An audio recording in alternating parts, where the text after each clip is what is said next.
छत्तीसगढ़ की भूपेश बघेल सरकार विद्युत विनियामक आयोग के माध्यम से घरेलू बिजली की दरें जिस तरीके से 43 पैसे प्रति यूनिट के माध्यम से बढ़ाई है, इससे यह स्पष्ट हो गया है कि भूपेश बघेल की सरकार जन विरोधी सरकार है और लगातार दरों में वृद्धि करके वो आम जनता को एक प्रताड़ित कर रही है।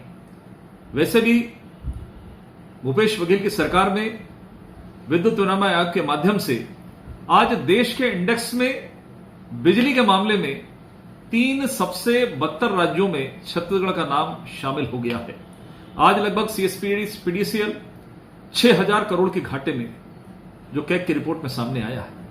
दूसरा, पिछले 3 वर्षों के अंदर में न तो बिजली विभाग का कोई परफॉर्मेंस है, न तो कंज्यूमर सर्विस मिल रही है, लाइन लॉस के लगातार प्रकरण हो रहे हैं और सप्लाई आवर्स में भी जिस तरीके से कमी हो रही है और जिस तरीके से वित्तीय स्थिति चरमरा गई है, इससे स्पष्ट होता है कि सरकार और CSPDCL आम उपभोक्ताओं को सहायता नहीं पहुंचा पा रहे हैं।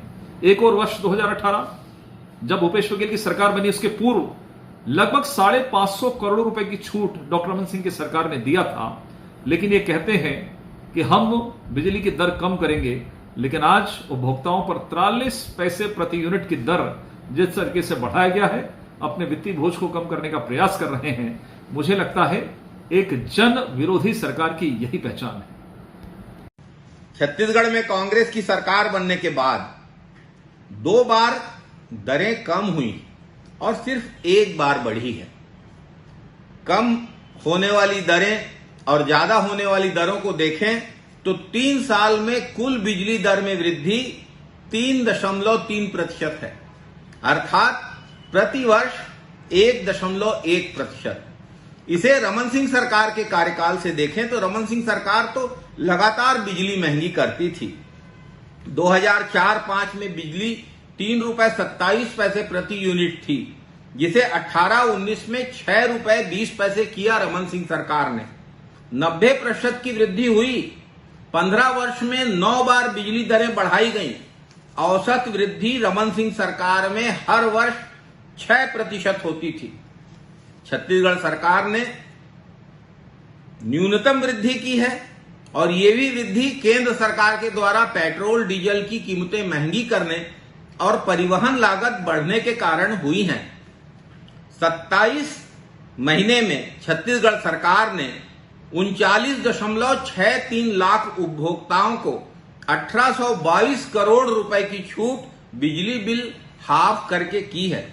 और अभी जो दरें हुई हैं, इसके छत्तीसगढ़ में अभी जो दरें 6% बढ़ाई गई, 3 वर्षों में औसत जोड़ें तो कुल वृद्धि, चूंकि 2 साल रेट कम हुए, इसलिए मात्र 3.3%, अर्थात प्रति वर्ष औसत सिर्फ 1.1%। और इस वृद्धि के बावजूद छत्तीसगढ़ की बिजली की दरें मध्य प्रदेश, महाराष्ट्र, गुजरात, दिल्ली, बिहार, उड़ीसा, उत्तर प्रदेश और पंजाब से कम है। छत्तीसगढ़ की सरकार बिजली बिल हाफ योजना जारी रखेगी, अर्थात उपभोक्ताओं को जो दरों में छूट मिल रही है वो यथावत रहेगी। 27 महीनों में लगभग 39.63 लाख उपभोक्ताओं को 1822 करोड़ की राहत बिजली बिल हाफ करके छत्तीसगढ़ सरकार ने की है। जो भाजपा की सरकार 90% बिजली बढ़ाई 15 साल में और औसत हर साल 6% बिजली बढ़ाती थी, उस भाजपा के लोग किस मुंह से छत्तीसगढ़ सरकार की आलोचना कर